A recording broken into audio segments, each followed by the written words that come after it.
आइए आज हम लोग स्टडी करेंगे उदाहरण 6.12।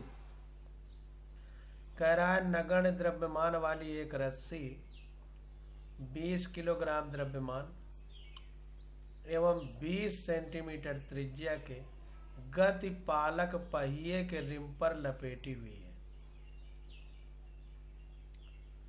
फ्लाई व्हील मतलब ये पहिया घूम रहा है, ये इसी पर लपेटी गई है।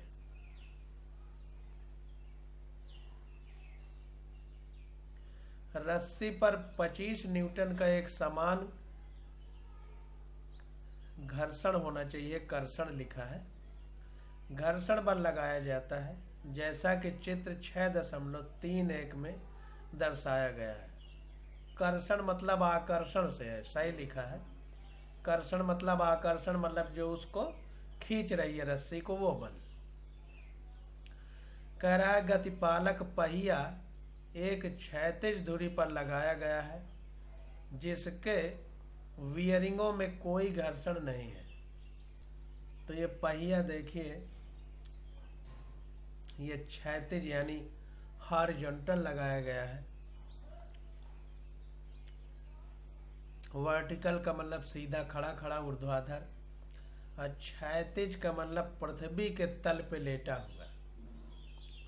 तो इस प्रकार से लगाया गया है। यहाँ पर जो ये धुरी है, एक्सिस है, इस एक्सिस पर छर्रे वाली बियरिंग लगाई गई है और वो घर्षण रहित है, यानी कोई फ्रिक्शन नहीं है, फ्रिक्शन लेस है।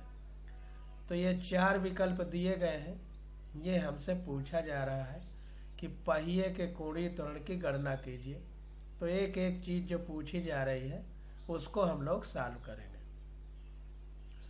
तो पहले देखिए, यहाँ पर आर त्रिज्या का कोई फ्लाई व्हील है, गतिपालक चक्र है, उस पर तार परिधि में लपेटा गया है सरकमफ्रेंस में। उस तार को 25 न्यूटन का बल लगा करके खींचा जा रहा है। कर्षण का मतलब आकर्षण है, तो खींचा जा रहा है। और तार की लंबाई 20 सेंटीमीटर, तार के ये गतिपालक चक्र की त्रिज्या हमारी 20 सेंटीमीटर है। और जो तार का वजन है, द्रव्यमान, वजन नहीं, वजन तो भार हो जाएगा, द्रव्यमान 20 किलोग्राम है। तो पहला क्वेश्चन हमसे पूछा जा रहा है कि पहिए के कोणीय त्वरण की गणना कीजिए, यानी एंगुलर एक्सीलरेशन, जिसको हमने अल्फा लिखा है। तो ध्यान दीजिए कि ये बल लग रहा है और ये त्रिज्या है, यानी इस एक्सिस से 90 डिग्री अगर ये दूरी मान ली जाए तो 90 डिग्री के एंगल पर ये बल लग रहा है। तो हमने आपको बताया था कि बलाघूर्ण बराबर होता है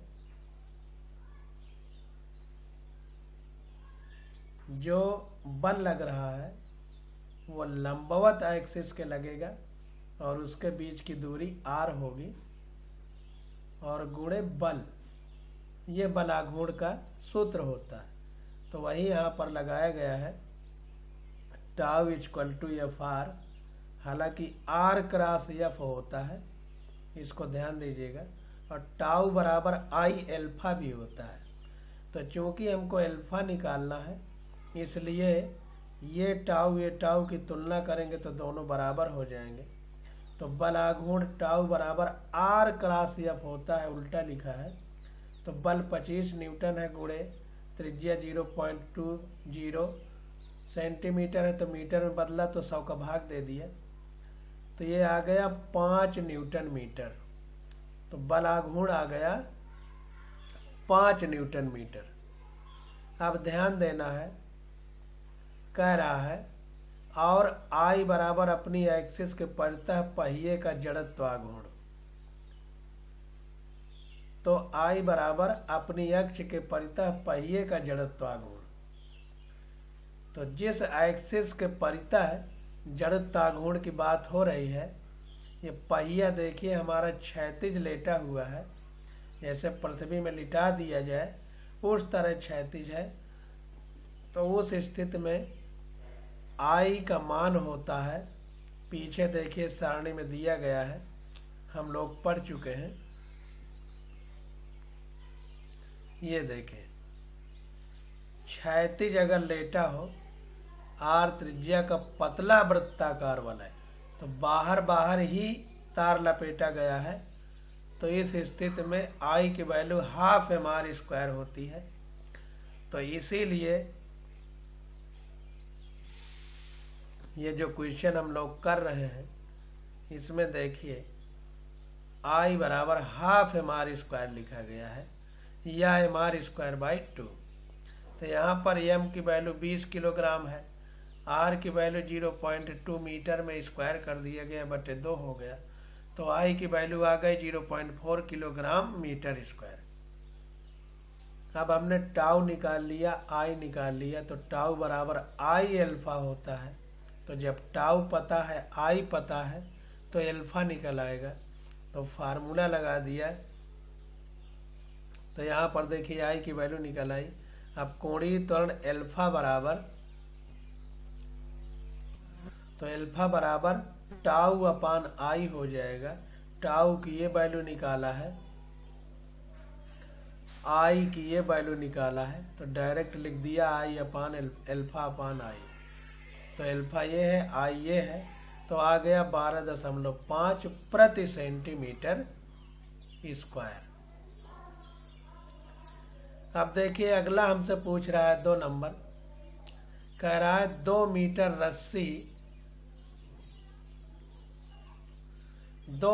रस्सी खुलने तक कर्षण बल द्वारा किया गया कार्य ज्ञात कीजिए।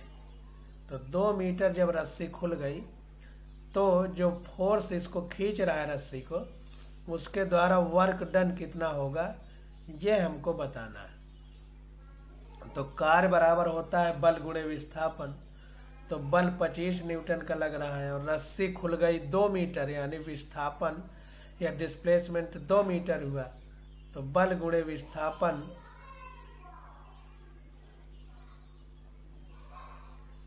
W होता है force into displacement. Force 25 newton, displacement 2 metre, क्योंकि तार 2 मीटर खुला है। तो कार्य बराबर बल गुणे विस्थापन, तो बल गुणे विस्थापन बराबर आ गया 50 जूल का कार्य होगा। अब अगला क्वेश्चन है हमारा, कह रहा है कि इस क्षण पर पहिए की गतिज ऊर्जा ज्ञात कीजिए। यह मानिए कि पहिया शून्य से गति प्रारंभ करता है। तो ध्यान दीजिए कि जो भी कार्य होता है, वो कार्य भी एक तरह से ऊर्जा के रूप में संचित होता है और कभी कभी ऊर्जा से कार्य होता है, इसको ध्यान देना है। तो यहाँ पर देखिए कह रहा है कि माना कि ओमेगा अंतिम कोणीय वेग है। चूंकि वृत्ताकार पथ पे चल रहा है पहिया, तो वही कह रहा है कि माना कि ओमेगा अंतिम कोणीय वेग है, तब पहिए की गतिज ऊर्जा में हुई वृद्धि बराबर हो जाएगा हाफ आई ओमेगा स्क्वायर।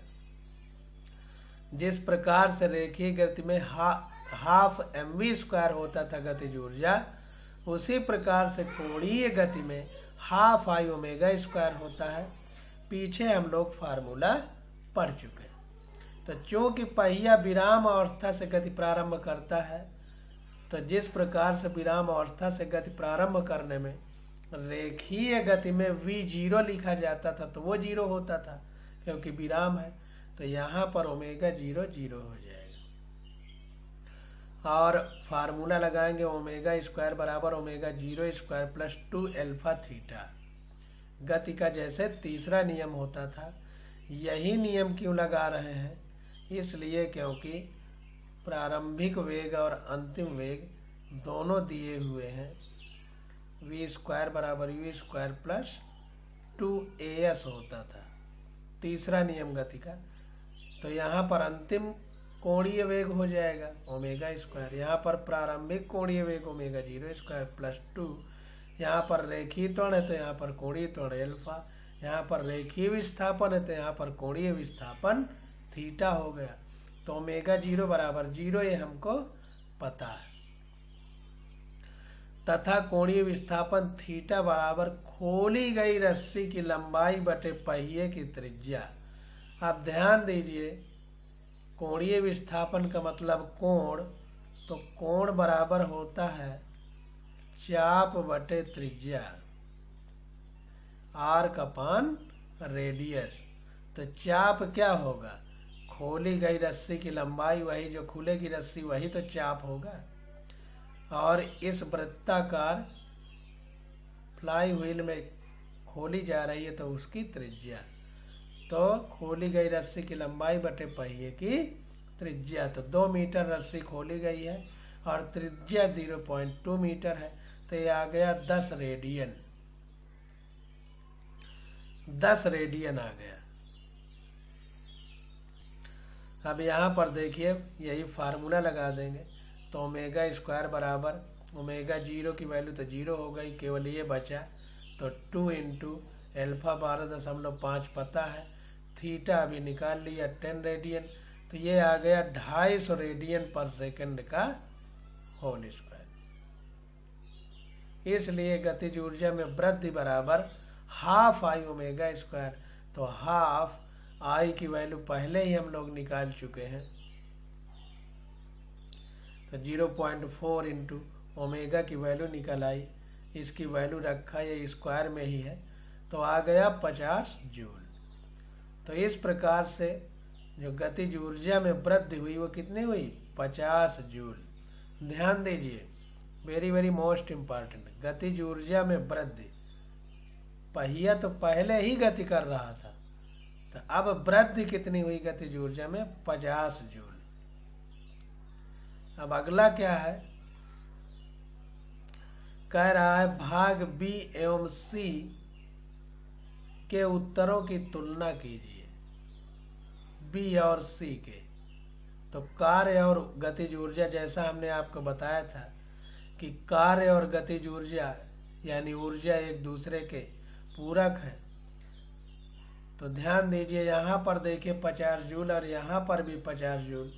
तो हमने बताया था कि वही ऊर्जा ही कार्य में बदल जाती है और कार्य ही ऊर्जा के रूप में संचित हो जाता है। जैसे 20 मीटर ऊपर छत हो, हम कोई पत्थर लेके या ईंट लेकर के छत पे चले जाएं, वहां रख दे, तो जो हमने कार्य किया उसमें स्थितिज ऊर्जा के रूप में संचित हो गया। इसको प्रैक्टिकल कैसे हम दिखा सकते हैं, इस प्रकार से प्रैक्टिकल दिखा सकते हैं कि छत से अब ईंट को छोड़ देंगे तो अपने आप जमीन में आ जाएगी, हमको लाना नहीं पड़ेगा। तो इससे पता चलता है कि जो ले जाने में ऊर्जा लगाई है वही उसमें इकट्ठा हो गई है। तो वही कह रहा है कि दोनों उत्तर समान है, अर्थात पहिए द्वारा प्राप्त गतिज ऊर्जा बल द्वारा किया गया कार्य बराबर है। यहाँ घर्षण के कारण ऊर्जा का बिल्कुल क्षय नहीं हुआ है, क्योंकि पहिया घर्षण रहित था, इसलिए 50 जूल कार्य हुआ है। तो गतिज ऊर्जा भी वृद्धि 50 जूल ही हुई है। तो इस बात को ध्यान देना है। अब आगे आ जाता है अचल अक्ष के परितः घूर्णी गति का कोणीय संवेग। तो कोणीय संवेग का मतलब एंगुलर मोमेंटम। तो angular momentum in case of rotation about a fix axis. तो एक फिक्स एक्सिस के चारों ओर अगर कोई पिंड घूम रहा है तो उस समय कोणीय संवेग की हम लोग गणना कैसे करेंगे, ये हमको प्रूफ करना है। तो देखिए, कह रहा है कि अनुभाग 6.7 में हमने कणों के निकाय के कोणीय संवेग के विषय में पढ़ा था। उससे हम यह जानते हैं कि किसी पिंड के परितः कणों के निकाय यानी सिस्टम के कुल कोणीय संवेग में समय के साथ होने वाले परिवर्तन की दर उस निकाय पर उसी बिंदु के परितः किए गए कुल बाह्य बलागुण के बराबर होती है, ऐसा हमने पढ़ा। जब कुल बाह्य बलागुण शून्य हो तो निकाय का कुल कोणीय संवेग संरक्षित रहता है, ये चीज निकल करके आ रही है। तो जाहिर सी बात है कि अगर बाहरी कोई बल कंडीशन को न बदले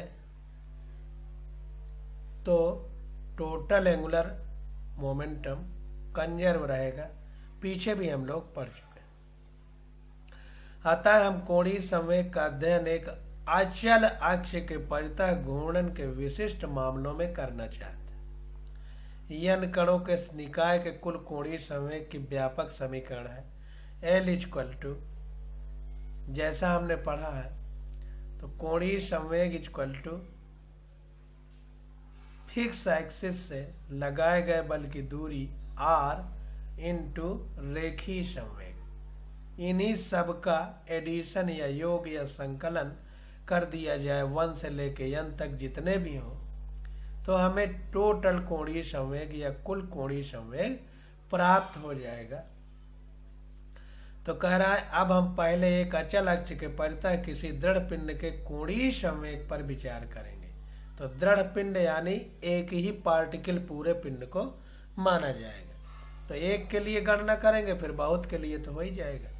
तो प्राप्त समीकरण को सरलतम पदों में लाकर फिर पिंड के सभी कणों के लिए इसका जोड़ निकालेंगे तथा पूरे पिंड के लिए L प्राप्त करेंगे। तो पहले एक दृढ़ पिंड के लिए, फिर बहुत सारे कणों से मिलके जो पिंड बना है, तो सारे कणों का निकाल करके उसको योग कर देंगे तो पूरे पिंड का निकल आएगा। ये कहने का मतलब है।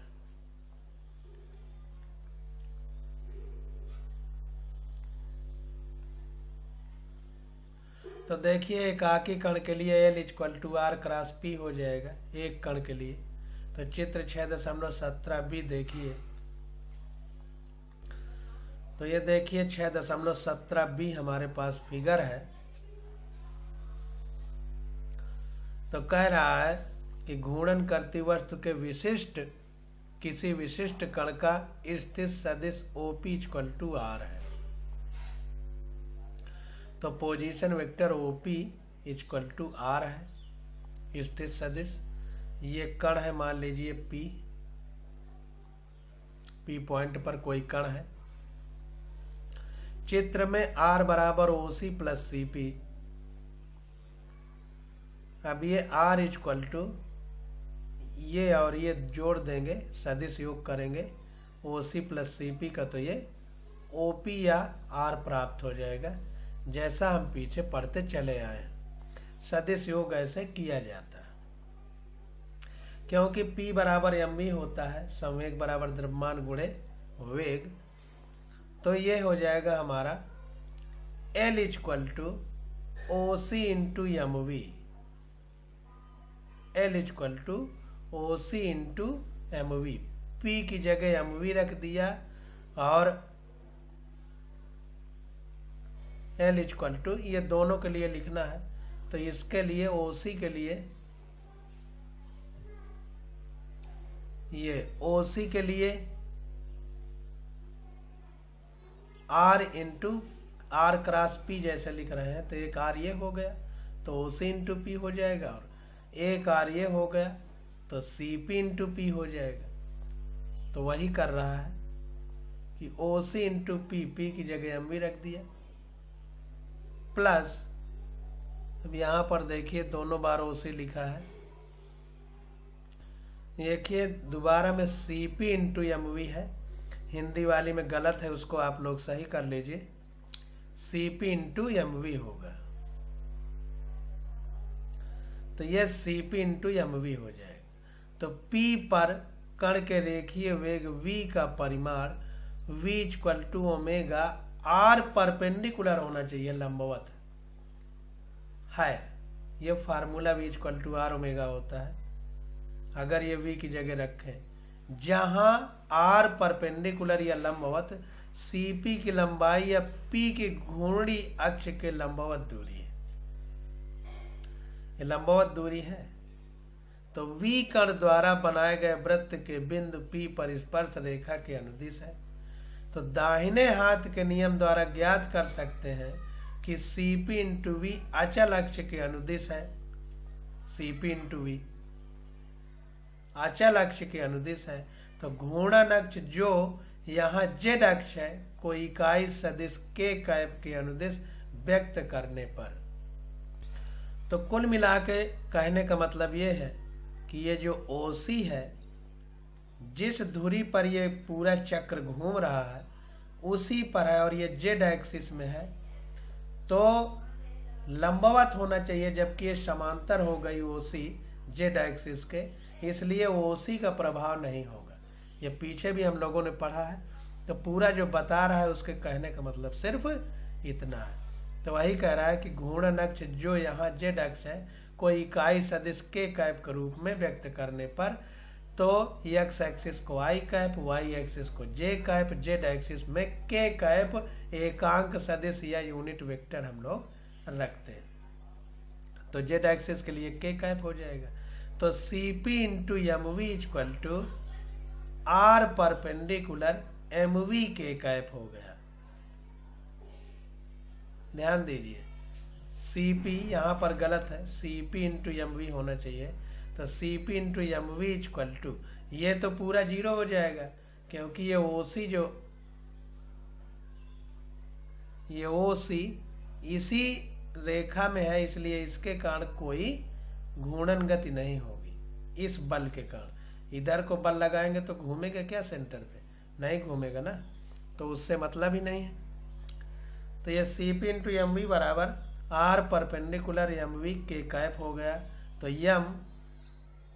V की जगह R ओमेगा रखेंगे तो R परपेंडिकुलर, एक R ये होगा, एक R ये, तो स्क्वायर हो गया ओमेगा, V की जगह R ओमेगा रखा है। अब देखिए V equal to omega cross R होता है, tau equal to R cross P होता है। तो टाउ में R पहले है और V वाले फार्मूला में R बाद में है, तो ये पहले बात को ध्यान देना है, अगर इसको उलट देंगे तो मामला गड़बड़ होगा। तो V equal to omega R perpendicular, तो ये आ गया MR परपेंडिकुलर स्क्वायर ओमेगा के कैप। इसी प्रकार हम जांच सकते हैं कि OC इंटू V अचर अक्ष के लंबवत है, OC इंटू P, ये OC इंटू P कह सकते हैं। अचर अक्ष यानी जेड अक्ष के अनुदिश यल के घटक से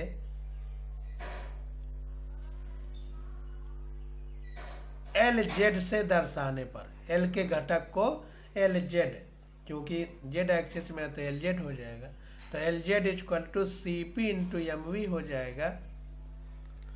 तो ये LZ हो जाएगा CP इंटू MV, क्योंकि जेड एक्सिस ये लंबवत वाला लिया जा रहा है, तो LZ हो जाएगा CP into MV equal to, वैसे ही CP हमारा जो है CP ये R परपेंडिकुलर है, तो यहाँ पर R परपेंडिकुलर रखेंगे, फिर M और V बराबर R ओमेगा या ओमेगा R लिखेंगे, तो R परपेंडिकुलर, तो ये स्क्वायर हो जाएगा ओमेगा के कैप, तथा L बराबर हो जाएगा, अब टोटल L बराबर LZ वाला प्लस OC इंटू MV। ये LZ वाला, Z वाला एक्सिस ये है, OC इंटू MV जो Z एक्सिस के समांतर है OC। अब यहीं पर ध्यान दीजिएगा, तो ध्यान दें कि LZ अचर अक्ष के समांतर है परंतु L नहीं। तो LZ जो है ये अचर अक्ष के समांतर है। भाई अगर हम ये OC लें और LZ, तो ये जो फिक्स एक्सिस है अचर अक्ष, जिसको अंग्रेजी में फिक्स एक्सिस कहेंगे, उसी के समांतर है। तो वही कह रहा है कि LZ तो समांतर है लेकिन पूरा L नहीं है, क्योंकि L Y एक्सिस और X एक्सिस के कारण भी हो सकता है। तो वही कह रहा है कि ध्यान दें कि LZ अचर अक्ष के समांतर है परंतु L नहीं। सामान्यतः किसी कण का कोणीय संवेग घूर्णी अक्ष के अनुदिश नहीं होता है, अर्थात आवश्यक नहीं कि L तथा ओमेगा एक दूसरे के समांतर हो।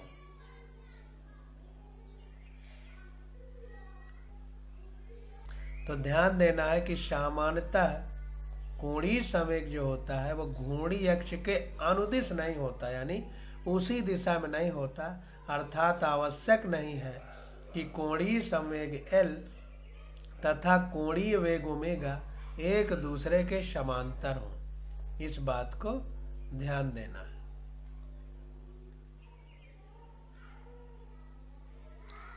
अब आगे देखिए, रेखीय गति में इसके संगत तथ्य से तुलना करें, इसकी तुलना करें तो रेखीय गति में किसी कण के p मतलब संवेग तथा v मतलब रेखीय वेग सदैव एक दूसरे के समांतर होते हैं। तो ये बहुत इंपॉर्टेंट है कि रेखीय गति में संवेग और वेग एक दूसरे के समांतर होते हैं, क्योंकि गति रेखीय होती है। तो या तो उसकी तरफ होगा या उसके विपरीत होगा, यानी समांतर में समांतर ही होंगे। जबकि कोणीय गति में जरूरी नहीं है कि उसके अनुदिश हों, मतलब आई और ओमेगा, एल और ओमेगा एक दूसरे के समांतर हो, यह आवश्यक नहीं कोणीय गति में। जबकि रेखीय गति में सदैव एक दूसरे के समांतर होते हैं, इस बात को ध्यान देना है। पूरे पिंड का कोणीय संवेग ज्ञात करने के लिए हम इसके सभी कणों के लिए एल आई के मानों को जोड़ेंगे, यानी आई का मान 1 से n तक रखते हुए। तो एल बराबर एडिशन या संकलन एल आई बराबर संकलन एल आई जेड एक्सिस में प्लस संकलन ओ सी के परितः इंटू एम आई वी आई, क्योंकि एल आई जेड जो है ये ओ सी इंटू एम वी ही है। एल आई जेड कर देंगे, यानी जेड एक्सिस में पूरा संकलन प्लस ये ओ सी इंटू एम वी में पूरा संकलन, जितने भी कण हो सबका एडिशन। तो जेड अक्ष के अनुदिश तथा लंबवत एल के घटकों को हम एल जेड तथा एल परपेंडिकुलर से दर्शाते हैं। तो जेड एक्सिस के जो समांतर अनुदिश होंगे उनको एल जेड लिखेंगे, और जो परपेंडिकुलर होंगे यानी जेड एक्सिस के लंबवत होंगे उनको एल परपेंडिकुलर से दर्शाएंगे। तो यहाँ पर देखिए L perpendicular equal to addition of O C I into M I V I, यही परपेंडिकुलर है जेड एक्सिस के। तो यहाँ एम आई तथा वी आई वे कण के द्रव्यमान तथा वेग है, तथा सी आई कण द्वारा बनाए गए वृत्त पथ का केंद्र है, यानी सर्कुलर पाथ का सेंटर है। तो L Z summation of L I Z equal to, यहाँ पर देखिए एल जेड को बाहर ले लिए तो ये हो जाएगा समेशन ऑफ आई, तो M I R I square, क्योंकि एल इक्वल टू जैसे एल बराबर आई ओमेगा होता है तो वैसे आई की वैल्यू रख दिया, आई बराबर एम आर स्क्वायर होता है, तो समेशन ऑफ आई से M I R I square into I omega होता है तो बाहर ओमेगा लिख दिया, और चूंकि जेड एक्सिस की बात है तो के कैप रखा, जेड एक्सिस वाला यूनिट वेक्टर। तो ये हो गया एल जेड बराबर आई ओमेगा के कैप जेड एक्सिस के लिए। इसी प्रकार से नीचे देखिए, कह रहा है समीकरण 6.42 बी स्वाभाविक रूप से अनुसरित है, क्योंकि आईवे कण की अक्ष से लंबवत दूरी r1 है एवं घूर्णन अक्ष के परितः पिंड का जड़त्वाघूर्ण I बराबर summation of M I R I square है। तो ध्यान दें, अब टोटल एल क्या होगा, तो टोटल कोणीय संवेग जेड एक्सिस में जो कोणीय संवेग है और उसके परपेंडिकुलर जो है पूरे को जोड़ दिया जाए तो कुल संवेग आ जाएगा। तो दृढ़ पिंड जिन पर हमने इस अध्याय में मुख्यतः विचार किया है घूर्णन अक्ष के परितः सम्मित है, अर्थात सिमेट्रिकल है पूरा पिंड, या मतलब कह सकते हैं कि पूरा स्फेरिकल हो या डिस्क शेप हो, सिमेट्रिकल है, अर्थात घूर्णन अक्ष उनकी सम्मित अक्षों में से एक है। तो इस प्रकार के पिंडों के लिए दिए गए OCI के संगत प्रत्येक VI वेग युक्त कण के लिए CI केंद्र वाले वृत्त के व्यास के दूसरे सिरे पर -VI वेग वाला दूसरा कण होता है। तो ध्यान दीजिए कि जैसे इधर है इसके विपरीत इधर भी वही कंडीशन होगी, क्योंकि ये मोशन कर रहा है। तो एक कण यहाँ है तो इधर भी कोई कण होगा एक। वो अलग बात है कि हमने एक तरफ दिखाया है क्योंकि हमें क्वेश्चन सॉल्व करना है। तो इस प्रकार के कण युगलों का एल परपेंडिकुलर में कुल योगदान 0 होगा। तो इस प्रकार के कण युगलों का एल परपेंडिकुलर में कुल योगदान 0 होगा। क्यों? क्योंकि इधर वाले का और इधर वाले का एक दूसरे से विरोध होगा। जैसे एक बल इधर को लगा दे, एक बल इधर को लगा दे, तो एक दूसरे को कैंसिल कर देंगे। तो वही कंडीशन यहाँ उत्पन्न हो जाएगी। तो इसीलिए कह रहा है कि इस प्रकार के कण युगलों का यानी कणों के जोड़ों का एल परपेंडिकुलर में कुल योगदान 0 होगा। परिणाम स्वरूप सममित पिंडों के लिए एल परपेंडिकुलर 0 होता है। ये बहुत इंपॉर्टेंट है।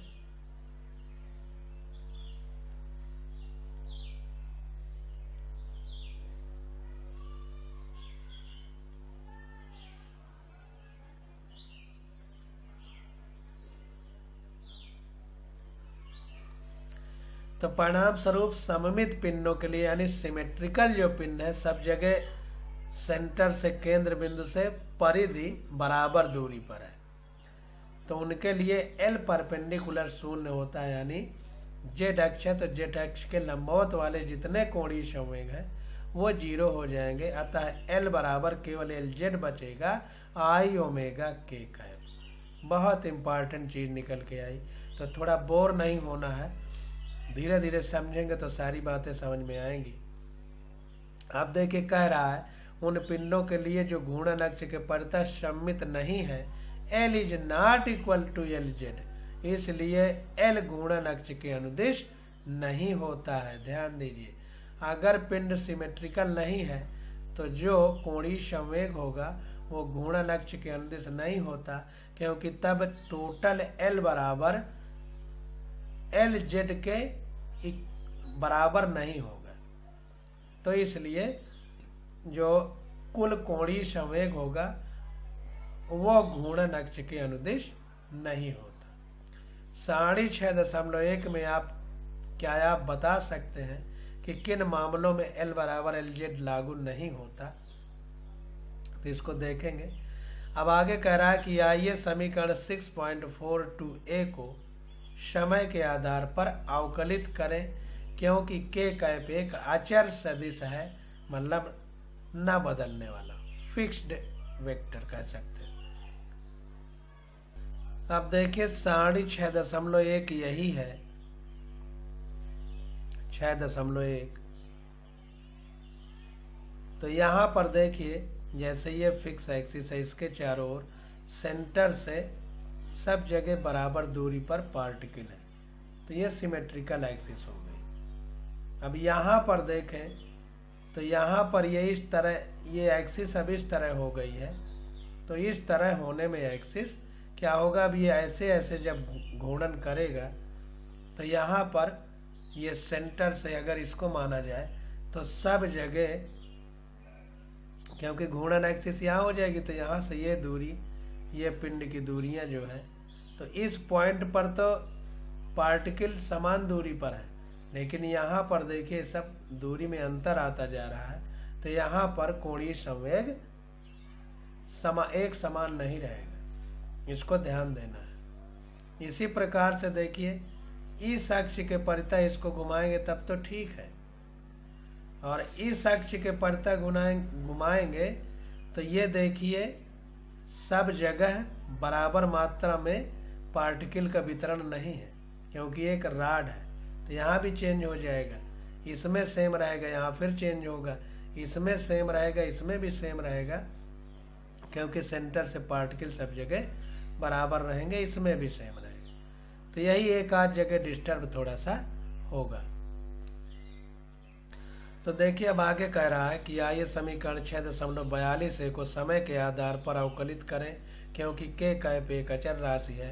तो d/dt L Z equal to d/dt, L बराबर आई ओमेगा, तो आई ओमेगा रख दिया, के कैप समीकरण 6.26 बी के अनुसार dl/dt इक्वल टू टाउ हो जाएगा। तो समीकरण 6.26 बी के हिसाब से dl/dt इक्वल टू टाउ हो जाएगा।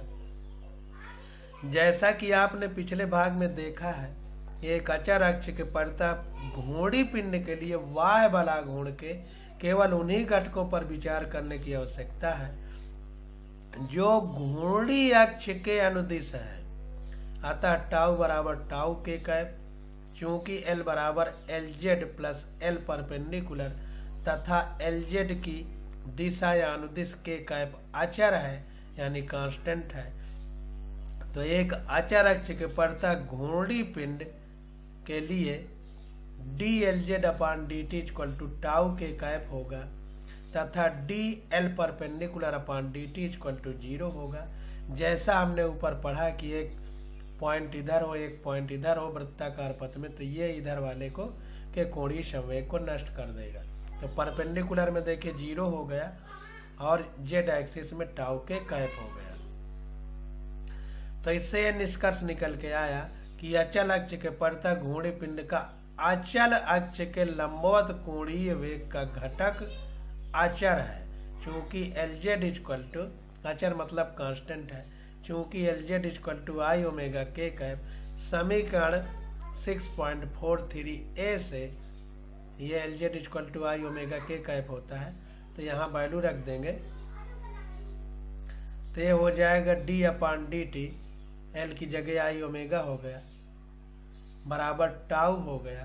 तो यदि जड़त्व आघूर्ण I समय के साथ परिवर्तित नहीं होता है तो d/dt आई ओमेगा बराबर I d ओमेगा/dt हो जाएगा। I अगर बदलेगा नहीं तो समय के साथ, तो d ओमेगा/dt जिस प्रकार से रेखीय वेग परिवर्तन की दर रेखीय त्वरण होता है, उसी प्रकार कोणीय वेग परिवर्तन की दर कोणीय त्वरण होता है। तो ये हो जाएगा d ओमेगा/dt की जगह एल्फा, तो ये हो गया I एल्फा। और समीकरण 6.43 सी से टाउ बराबर I एल्फा, तो टाउ बराबर I एल्फा और यहाँ भी I एल्फा निकल के आया।